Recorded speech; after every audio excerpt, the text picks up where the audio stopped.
ప్రతిష్టాత్మకంగా తీసుకున్నటువంటి అఖిల భారత కాంగ్రెస్ కమిటీ మరియు పిసిసి అధ్యక్షులు మహేష్ కుమార్ గౌడ్ గారి సారథ్యంలో మన జిల్లా అధ్యక్షుడు ఆంజనేయులు గారి నాయకత్వంలో ఈ కార్యక్రమం జిల్లా వ్యాప్తంగా జరుగుతుంది.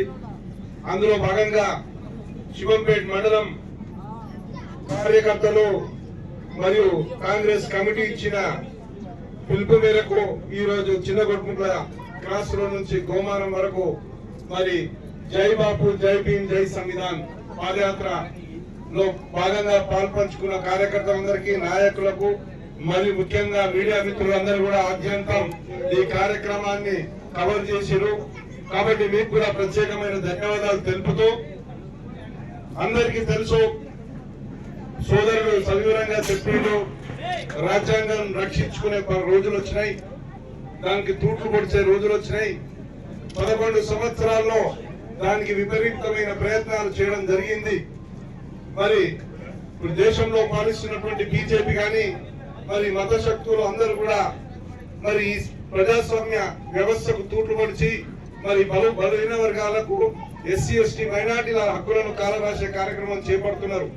మరి ఎన్నో రకాలుగా మరి వీటిపై ఈ దుశ్చర్యలను, ఈ వివక్షతను ఖండిస్తూ అఖిల భారత కాంగ్రెస్ కమిటీ నాయకులు, మన భావి భారత ప్రధాని రాహుల్ గాంధీ గారు ఎన్నికల ముందే భారత్ జోడో కార్యక్రమం చేపట్టి ఈ అసమానతలను, ఈ వివక్షతను గుర్తించి ఏ విధంగా బీజేపీ కుట్రలు పన్నుతుందో అన్ని గ్రహించి ఎన్నికల ముందే మరి దేశవ్యాప్తంగా జనగణన, కులగణన జరగాలని మరి ఆ రోజు సంసిద్ధమైండు. కానీ దురదృష్టవశాత్తు అధికారంలోకి రాకపోవడం, మరి అధికారంలోకి వచ్చినటువంటి మన తెలంగాణలోనే మరి కుల గణన జరిపి ఇవాళ అందరికీ సమానమైన రీతిలో వాళ్ళు సమాజంలో బతకాలని, సామాజిక, ఆర్థిక, రాజకీయ హోదాల్లో ముందుండాలని మరి బలైన వర్గాల కొరకు ఈ రోజు కులగణన జరిపి 42% రిజర్వేషన్ కల్పించినటువంటి ఘనత రాహుల్ గాంధీ గారిది. రాహుల్ గాంధీ గారి ఆలోచనను తూచా తప్పకుండా మన ముఖ్యమంత్రి రేవంత్ అన్న మరి ఇది అసెంబ్లీలో ప్రవేశపెట్టి 42% ఉన్న బిల్లును మరి ఈ రోజు ప్రవేశపెట్టి ఈ రోజు కేంద్రానికి పంపడం జరిగింది. అదే విధంగా ఎస్సీల కొరకు దశాబ్దాలుగా జరుగుతున్న పోరాటానికి మరి తుది అంకం వరకు తీసుకొచ్చి సుప్రీంకోర్టు మరి ఉత్తర్వుల మేరకు మరి ఏకసభ్య కమిషన్ మరి సూచనల మేరకు ఈ రోజు కేటగరైజేషన్ చేసి దాన్ని కూడా బిల్లు రూపంలో తీసుకొచ్చి ఈ రోజు కేంద్రానికి పంపడం జరిగింది. మీకందరికీ తెలుసు, గతంలో ఏ సంస్కరణలు జరిగినా, ఏ పేదవానికి న్యాయం జరిగినా, మరి పేదవాన్ని బలోపేతం చేసిన, పేదవాన్ని సమాజంలో గౌరవంగా తీర్చిదిద్దిన పార్టీ ఏకైక పార్టీ కాంగ్రెస్ పార్టీ. మీరు గతంలో చూస్తే భూ సంస్కరణలు తీసుకొచ్చింది కాంగ్రెస్ పార్టీ. మరి పేదలకు, భూములు లేని వాళ్లకు పనిని కల్పించినటువంటి పార్టీ కాంగ్రెస్ పార్టీ. ఈ రోజు పనికి ఆహార పథకం ప్రోగ్రాం తీసుకోండి, మనకి ఈ రోజు 100 రోజుల పని దినాలు తీసుకోండి, ఇవన్నీ కూడా కాంగ్రెస్ పార్టీ తీసుకొచ్చింది. బ్యాంకులను జాతీయకరణం చేసింది కాంగ్రెస్ పార్టీ. తర్వాత హరిత విప్లవం తీసుకొచ్చింది కాంగ్రెస్ పార్టీ.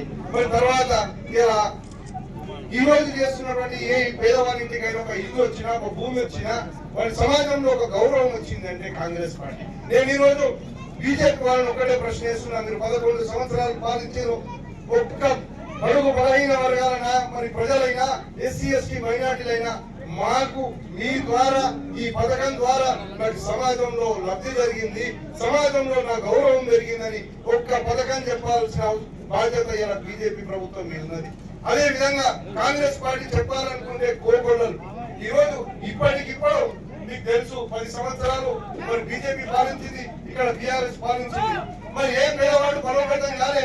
మరి స్వాతంత్రం ఏ విధంగా భారతదేశానికి వచ్చిందో మరి తెలంగాణ కూడా మనం తెలంగాణ ప్రసాదించుకున్నాం. మరి ఏ హక్కుల కొరకు మరి ఏవైతే మనం విస్మరించారో ఉమ్మడి రాష్ట్రంలో ఆ హక్కుల కొరకు మనం తెలంగాణ తెచ్చుకున్నాం. మరి తెచ్చుకున్న 10 సంవత్సరాల్లో మరి తెలంగాణ ప్రభుత్వంలో, బీఆర్ఎస్ ప్రభుత్వంలో ఏ మొదలైంది, మరి ఏ పేదవాడు బలోపేతమైండు. ఈ రోజు ఉచితాలు నెలకు 2000 3000 వస్తే ఏ పేదవాడు మరి సమాజంలో గౌరవంగా అభివృద్ధిలోకి రాడు. కానీ అదే విధంగా ఏ ఉద్యోగం వస్తేనో, బడుగు బలైన వర్గాలకు, ఎస్సీ ఎస్టీ మైనార్టీలకు మరి రిజర్వేషన్ల ద్వారానో మరి ఉద్యోగాలు కల్పిస్తే ఆ కుటుంబం మరి ఈ రోజు బలోపేతం జరుగుతుంది. మరి వాళ్ళు ఆర్థికంగా నిలబడగలుగుతారు, వాళ్ళు సామాజికంగా హోదా పెరుగుతుంది, రాజకీయంగా ముందరికి వస్తారు. అది కాంగ్రెస్ పార్టీ ఇచ్చే గౌరవం. మీలాగా మరి మరి కోళ్ళ కదా ఇత్తులు జరిగినట్టు నెల ఇచ్చే ఉచితాల కొరకు మా పేదవాళ్ళు మా బడుగు బలైన వర్గాలు సిద్ధంగా లేరు. అందుకొరకే రాహుల్ గాంధీ గారి ఆలోచన మరి ఇక్కడికి రేవంత్ రెడ్డి గారి ఆలోచన ప్రకారం ఈరోజు రిజర్వేషన్ కల్పన జరిగింది. మరి ఈరోజు ఇళ్ళని విస్మరించారు. పేదవాళ్ళకి పేదవాళ్ళకు ఆ రోజు కాంగ్రెస్ పార్టీ రాజశేఖర రెడ్డి గారి నాయకత్వంలో అప్పుడు కాంగ్రెస్ పార్టీ అధికారంలో ఉన్నప్పుడు ఇందిరమ్మలు ఇచ్చుకున్నాం.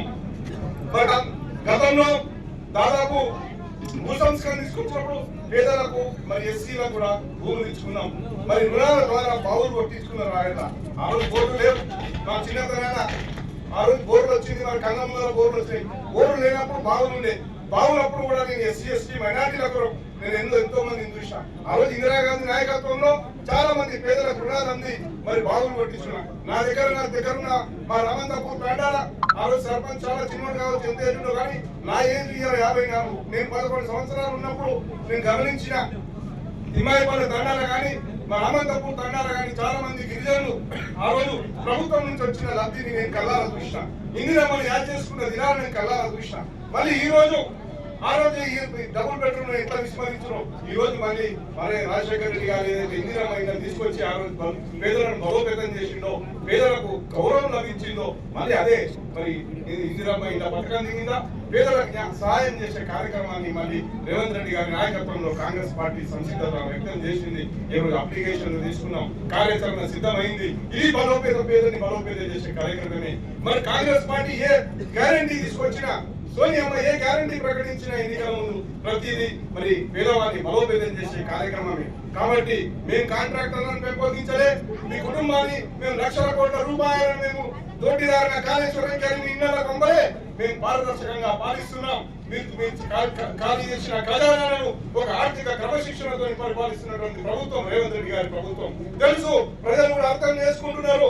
ఆర్థిక పరిస్థితి బాగలేదు, అయినా కష్టపడి ఏదో రకంగా పేదవాళ్ళని బలోపేతం చేసే కార్యక్రమం చేస్తారు. చరిత్రలో ఎన్నడూ లేని విధంగా మీరు ఎన్నడూ కూడా రుణమాఫీ చేసిన పాపాన పోలేదు. అదే ఏకకాలంలో 2 లక్షల రుణమాఫీని ఇలా ప్రతి గ్రామంలో లబ్ధిదారుల జాబితాను పెట్టినటువంటి ప్రభుత్వం కాంగ్రెస్ ప్రభుత్వం. 10-15% మందికి ఇంకా రాలే. టెక్నికల్ గా కొంచెం సమయం పడుతుంది. వాళ్ళకు కూడా అందరికీ చేసి తీరుతాం. మాట ఇచ్చిన నిలబెట్టుకుంటున్నటువంటి ప్రభుత్వం, పేదవాడిని బలోపేతం చేస్తున్నటువంటి ప్రభుత్వం కాంగ్రెస్ ప్రభుత్వం. ఇంకా చాలా కార్యక్రమాలు, చాలా గ్యారెంటీలు కూడా మేము ప్రామిస్ చేసినాం. వాటిని కూడా ఈ 3.5 సంవత్సరాల్లో చేసి తీరుతాం. ఖచ్చితంగా ప్రజల గుండెల్లో నిలుస్తాం, ప్రజల మనసులను గెలుస్తాం, ప్రజలను బలోపేతం చేస్తాం. బలహీన వర్గాలు ఎస్సీ ఎస్టీ మైనార్టీల గుండెల్లో మేము ఎప్పుడు ఉంటామని చెబుతూ ఈ అవకాశం ఇచ్చిన శివంపేట మండల కాంగ్రెస్ నాయకులందరికీ కూడా ధన్యవాదాలు తెలుపుతూ సన్నబియ్యం కార్యక్రమం ఈ రోజు కాంగ్రెస్ పార్టీ చరిత్రలో ఎన్నడూ లేని విధంగా మీకు తెలుసు. గతంలో 30 సంవత్సరాలు 22వ సంవత్సరంలో నేను 7వ తరగతి చదువుతున్నా. అప్పుడు ఎన్టీ రామారావు గారు 2 రూపాయల కిలో బియ్యం తెచ్చినారు. కానీ మీ అందరికి తెలియని విషయం, నాకు కూడా ఇప్పటికీ గుర్తుంది.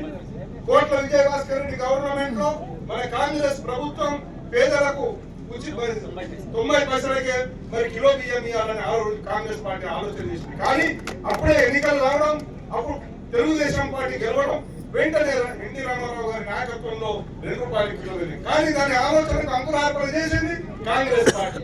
మళ్ళీ ఈ రోజు పేదవాళ్ళు గౌరవంగా అందరితో పాటు సన్న బియ్యం తిని వాళ్ళ కుటుంబంలో కూడా ఒక పండుగ వాతావరణాన్ని క్రియేట్ చేసే కార్యక్రమం కాంగ్రెస్ పార్టీ చేపట్టింది, రేవంత్ రెడ్డి చేపట్టింది. దేశంలో ఎన్నడూ లేదు. బీజేపీ వాళ్ళు అంటున్నారు ఈ పథకం మాదంటున్నారు. చాలా మంది మేధావులు చెప్పారు, ప్రొఫెసర్ నాగేశ్వరరావు కూడా చెప్పారు, మీరు అందరూ సోషల్ మీడియాలో చూసారు. అయ్యా బీజేపీలో పథకం అయితే మరి బీజేపీ ఎన్ని రాష్ట్రాల్లో పాలిస్తుందో చూసుకోండి. మరి ఏ రాష్ట్రంలో మీరు సన్న బియ్యం ఇస్తుంది? కానీ కాంగ్రెస్ పార్టీ ఈ ఆర్థిక పరిస్థితుల్లో కూడా ఆర్థిక వ్యయం అవుతుంది, ఆర్థికంగా భారం అవుతుంది. అయినా పేదోని మనసు, పేదోని దృష్టిలో మన కాంగ్రెస్ పార్టీ ఎప్పుడు ఉంటుందని మరొకసారి నిరూపించుకుంటుంది కాంగ్రెస్ పార్టీ సన్న బియ్యం ద్వారా. ఈ రోజు ఈ గ్రామంలో మరి నాగరాజు యాదవ్ ఇంట్లో సన్న బియ్యం భోజనం మాకందరికి ఈరోజు వండి పెడుతున్నాడు. ఆ కార్యక్రమానికి కూడా వచ్చినాం. మరి ఈ సందర్భంగా నాగరాజు యాదవ్ నేను అభినందిస్తున్నాను. ఈ కార్యక్రమాన్ని మరి కాంగ్రెస్ పార్టీ కార్యక్రమాన్ని ప్రజల దృష్టిలో తీసుకొచ్చే కార్యక్రమం తీసుకొచ్చినందుకు ఆయన అభినందిస్తున్నాను. అదేవిధంగా గతంలో మరి కుటుంబ సంఘానికి కమ్యూనిటీ హాల్ ఏదో కట్టించినాం, శాంక్షన్ అయిందా?